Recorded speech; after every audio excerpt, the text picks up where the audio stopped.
Hi friends, welcome to cook with Kayu kitchen. இன்றைக்கி நம்ம பார்க்க போகிற ரெசிபி தஞ்சாவூர் கும்பகோணம் ஸ்பெஷலான கும்பகோணம் கடப்பா எப்படி செய்கிறதுன்னு தாங்க பார்க்க போகிறோம்.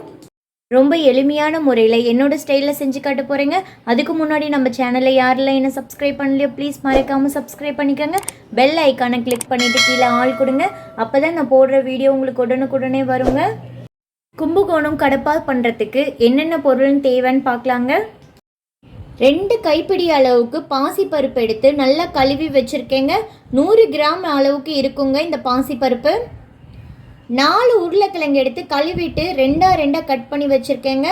இது மீடியம் சைஸ் உருளைக்கிழங்கு தாங்க. உருளைக்கிழங்கு போடுறது உங்களோட விருப்பப்படி நீங்கள் கட் பண்ணி போட்டுக்கலாங்க. இதை விட இன்னும் கொஞ்சம் சின்னதாக கூட கட் பண்ணி போட்டுக்கலாங்க. 1/4 டீஸ்பூன் அளவுக்கு மஞ்சள் தூள் எடுத்திருக்கேங்க. 1 டீஸ்பூன் அளவுக்கு உப்பு எடுத்திருக்கேங்க. இது எல்லாத்தையும் குக்கரில் சேர்த்துக்கலாங்க. நம்ம எடுத்து வச்சிருக்க பாசி பருப்பையும் உருளைக்கிழங்கையும் வேக வைக்கணுங்க. அதுக்கு அடுப்பை ஆன் பண்ணி ஒரு குக்கர் வச்சுட்டேங்க. இப்போ நம்ம எடுத்து வச்சு கழுவி வச்சிருக்க பாசி பருப்பை இதில் சேர்த்துக்கலாங்க.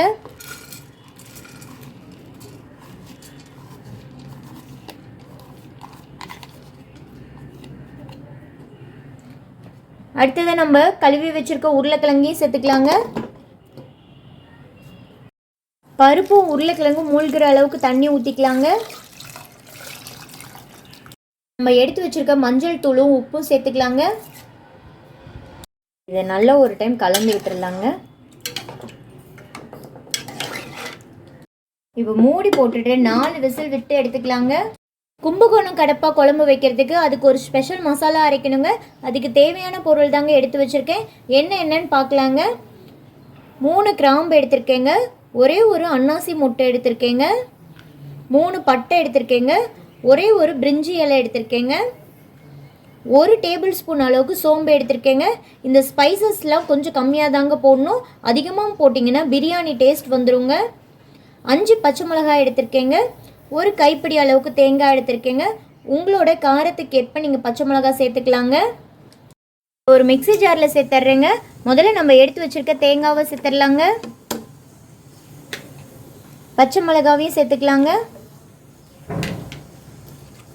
இந்த பிரிஞ்சி இலையை 2ஆக உடச்சி போட்டுக்கலாங்க. எல்லா மசாலாவையும் சேர்த்துடலாங்க.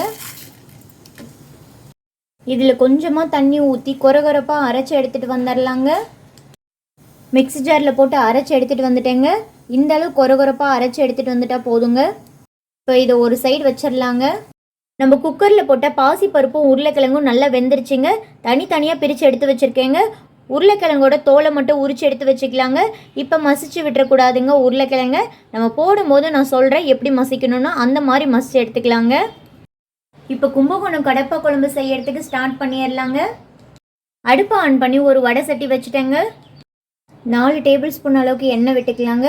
நான் கடலை எண்ணெயில் தாங்க செய்கிறேன். இந்த ரெசிபியை பொறுத்த வரலையும் கடலை எண்ணெயில் செஞ்சு பாருங்கள். அப்போ தான் ரொம்பவும் டேஸ்ட்டாக இருக்குங்க. 1 டீஸ்பூன் அளவுக்கு சோம்பு எடுத்து வச்சுருக்கேங்க. 4 கிராம்பு எடுத்து வச்சுருக்கேங்க. கல்பாசி 1/2 டீஸ்பூன் அளவுக்கு தாங்க எடுத்து வச்சுருக்கேன். இது அதிகமாகவும் போட்டுறக்கூடாதுங்க, கொஞ்சமாக தாங்க போடணும். இது இருந்தால் உங்ககிட்ட போடுங்க, அப்படி இல்லாட்டி இதை ஸ்கிப் பண்ணிக்கலாங்க. இது போடும்போது நல்ல வாசனையாகவும் டேஸ்ட்டாகவும் இருக்குங்க. ஒரே ஒரு பிரிஞ்சி இலை எடுத்திருக்கேங்க. அவ்வளோதாங்க. இப்போ இதை எல்லாத்தையும் போட்டுடுறேங்க. ஒரு பெரிய வெங்காயத்தை நீல வாக்கில் கட் பண்ணி வச்சுருக்கேங்க. இதையும் சேர்த்துக்கிறேங்க. இப்போ அடுப்போட அனல் கம்மியாகவே இருக்கட்டுங்க. இது ரொம்ப நேரம் வதக்க தேவையில்லைங்க. லேசாக இதோட தோல் சுருங்கி நல்ல ஒரு பிங்க் கலரில் வரட்டுங்க. அந்த அளவுக்கு வதக்கினா போதுங்க. இந்த குழம்பு ரொம்ப நல்லா இருக்குங்க. இந்த குழம்பு இட்லி, தோசை, பூரி, சப்பாத்தி எல்லாத்துக்கூடயும் வச்சு சாப்பிட்லாங்க. அவ்வளோ ஒரு டேஸ்டான ஒரு கடப்பா குழம்புங்க. வெங்காயம் லேசாக பிங்க் கலரில் வந்துருச்சு பாருங்கள். இந்த அளவுக்கு வதக்கினா போதுங்க. இந்த அளவுக்கு வதக்கினாதாங்க நம்ம சாப்பிடும்போது வாய்க்கு கிடைக்கும். மீடியம் சைஸ் 3 தக்காளி எடுத்து கட் பண்ணி வச்சுருக்கேங்க. இது ரொம்ப பழமாக போட்டுறாதீங்க, கொஞ்சம் காயாக இருக்கிற மாதிரியே போட்டுக்கோங்க. ஏன்னா நம்ம வதக்கும் போது அங்கங்கே தக்காளி வெளியில் தெரியணுங்க. இப்போ இதையும் சேர்த்துக்கிறேங்க. இது கூடவே நான் 5 பச்சை மிளகாய் எடுத்து வச்சுருக்கேங்க. அதையும் சேர்த்துக்கிறேங்க. நான் பச்சை மிளகாய் முழுசாக சேர்த்துருக்கேங்க. அதிலேருந்து காரம் வராதுங்க, ஜஸ்ட்டு ஒரு டேஸ்ட் கொடுக்குங்க. இதையும் சேர்த்து நல்லா கலந்து கொடுத்துக்கலாங்க. நம்ம போட்டிருக்க தக்காளி வந்து ரொம்ப வதங்கிடக்கூடாதுங்க. இது மேலே இருக்க தோல் நல்லா வதங்கி இருக்கணும். ஆனால் வந்து அங்கங்கே முழுசாக தெரியணுங்க. அந்த அளவுக்கு வந்து வதங்கினா போதுங்க. இதில் நம்ம தேங்காய் போட்டிருக்கோம், பாசிப்பருப்பு போட்டிருக்கோம், உருளைக்கிழங்கு போட்டிருக்கோங்க. அதுக்கு தகுந்த மாதிரி காரம் போட்டால் தாங்க ரொம்ப நல்லாயிருக்கும். தக்காளி வதங்கிறதுக்காக கொஞ்சமாக கல் உப்பு சேர்த்துக்கிறேங்க. இதையும் சேர்த்து நல்லா கலந்து விட்டுடலாங்க. தக்காளி இந்த அளவுக்கு வதங்கினா போதுங்க. பாருங்கள், தோல் மட்டும் சுருங்கியிருக்கு, ஆனால் வந்து முழுசாக இருக்குது பாருங்கள். இந்த மாதிரி வதக்கிக்கணுங்க. இப்போ நம்ம ஒரு கைப்பிடி அளவுக்கு எடுத்து வச்சுருக்க கருவேப்பிலையும் சேர்த்துக்கலாங்க. கருவேப்பிலை போடும் போது நல்ல வாசனையாக இருக்குங்க. நீங்கள் இது கூடவே வந்து காய்கறிகள் கூட சேர்த்துக்கலாங்க. பட்டாணி, கேரட்டு, பீன்ஸு இதெல்லாம் இருந்தால் கூட சேர்த்துக்கலாங்க. ரொம்ப நல்லா இருக்குங்க. உருளைக்கிழங்கு மட்டும் போட்டு செஞ்சாலும் ரொம்ப நல்லா இருக்குங்க. இப்போ இந்த அளவுக்கு வந்து தக்காளி வதங்கினா போதுங்க.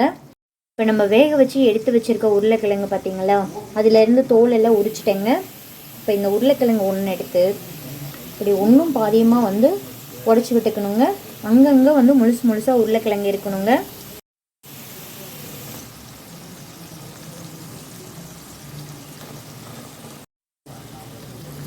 இது எல்லாத்தையும் ஒன்று சேர்ந்து கலந்து கொடுத்துக்கலாங்க. உருளைக்கிழங்கு போடுறது நம்மளோட விருப்பம் தாங்க, கூட குறைச்சி கூட போட்டுக்கலாங்க. நீங்கள் வேக வைக்கும் போது தோலோடு தாங்க உருளைக்கிழங்கு போடணும். தோலோடு போட்டு இந்த மாதிரி உரித்து போட்டு பாருங்கள், ரொம்ப சுவையாக இருக்குங்க. சும்மா ஒரே ஒரு கலரி விடுங்க, போதுங்க. கலரி விட்டாச்சுங்க, போதுங்க, அவ்வளோதான். நம்ம அரைச்சி வச்சுருக்க தேங்காய் விழுதையும் இதோடையே சேர்த்துக்கலாங்க.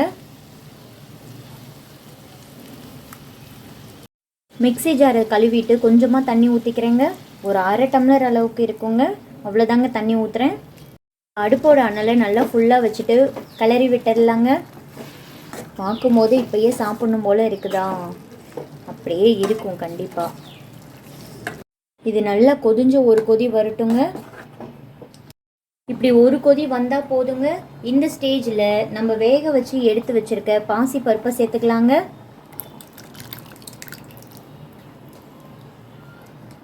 குழம்புக்கு தேவையான அளவு கல் உப்பு போட்டுக்கலாங்க. ஏற்கனவே நம்ம பருப்பு வேக வைக்கும் போதும் உப்பு போட்டிருந்தோங்க, தக்காளி வதக்கும் போதும் உப்பு போட்டிருந்தோங்க. உப்பு இப்போ போடுறப்ப பார்த்து போட்டுக்கணுங்க. இப்போ இது எல்லாத்தையும் ஒன்று சேர கலந்து கொடுத்துக்கலாங்க. எந்த அளவுக்கு குழம்பு வேணுமோ அந்த அளவுக்கு தண்ணி ஊற்றி கூட்டி வச்சுக்கோங்க. ரொம்ப தண்ணி மாதிரியும் இருக்கக்கூடாதுங்க, ரொம்ப கெட்டியாகவும் இருக்கக்கூடாதுங்க. மீடியம் கன்சிஸ்டன்சிக்கு தண்ணி ஊற்றி கொதிக்க வச்சுக்கணுங்க. நான் தேங்காய் அரைக்கும் போது இதில் பொட்டுக்கடலை சேர்க்கலைங்க. ஏற்கனவே நம்ம பாசி பருப்பு சேர்த்துருக்கோங்க. பாசி பருப்பே ஒரு கெட்டியான தன்மை கொடுக்குங்க குழம்புக்கு. அதனால வந்து பொட்டுக்கடலை சேர்க்க தேவையில்லைங்க. நல்லா கிளறி விட்டுட்டு உப்பு காரம் எல்லாம் கரெக்டாக இருக்கான்னு பார்த்துக்கோங்க. காரம் வந்து பத்தலைன்னா 2 பச்சை மிளகாவை வந்து உடச்சி போட்டுக்கோங்க, அது நல்ல காரம் கொடுக்கும். இப்போ இது நல்லா கொதிஞ்சு வரட்டுங்க. இப்போ இது நல்லா கொதி வந்துருச்சுங்க. உருளைக்கிழங்கும் அடி பிடிக்கும், பாசி பருப்பும் அடி பிடிக்குங்க. அதனால ஒரு கிளறி விட்டுறலாங்க. ரொம்ப திக்காகவும் ஆயிடக்கூடாதுங்க குழம்பு. இப்போ இது ஒரு கொதி தாங்க வந்திருக்கு. இது நல்லா கொதிஞ்சு பச்சை மணமெல்லாம் போகணுங்க. இன்னும் ஒரு 3 நிமிஷத்துக்கு கொதிக்க வச்சுக்கலாங்க.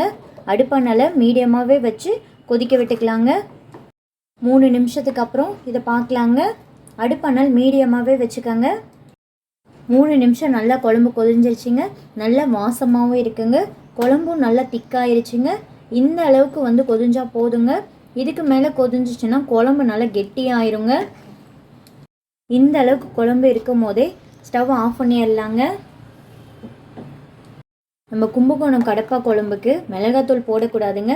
மிளகாத்தூள் போட்டிங்கன்னா இந்த கலர் வந்து உங்களுக்கு கிடைக்காதுங்க. இந்த குழம்பு பொறுத்த வரைக்கும் இந்த கலரில் தாங்க இருக்கணும். இப்போ கொத்தமல்லி இலை ஒரு கைப்பிடி அளவுக்கு எடுத்திருக்கேங்க. நல்ல வாசமாக இருக்குங்க. இந்த மாதிரி நிறையாவே போடுங்க கொத்தமல்லி இலையை. அப்படியே லைட்டாக தாங்க உள்ளே தள்ளி கொடுக்கணும், உள்ளே ஃபுல்லாகவே இறங்கிடக்கூடாதுங்க. அப்படியே நம்ம இட்லி ஊற்றி சாப்பிடும் போது கொத்தமல்லி இலை பச்சையாகவே தாங்க இருக்கணும். குழம்போட ஸ்பெஷலே கடைசியாக ஒரு 2 டீஸ்பூன் அளவுக்கு தாராளமாக கடலெண்ணெய் விடணுங்க. அதுதான் இந்த குழம்போட ஸ்பெஷலேங்க. அதுதாங்க நம்ம கும்பகோணம் கடப்பா குழம்பு சூப்பராக ரெடி ஆயிடுச்சிங்க. இதை அப்படியே ஒரு 2 நிமிஷம் மூடி வச்சுட்டு அதுக்கப்புறமா சூடாக இட்லியோ பூரியோ தோசையோ சப்பாத்தியோ ஏதாவது ஒன்று எடுத்து சாப்பிட்டு பாருங்கள்.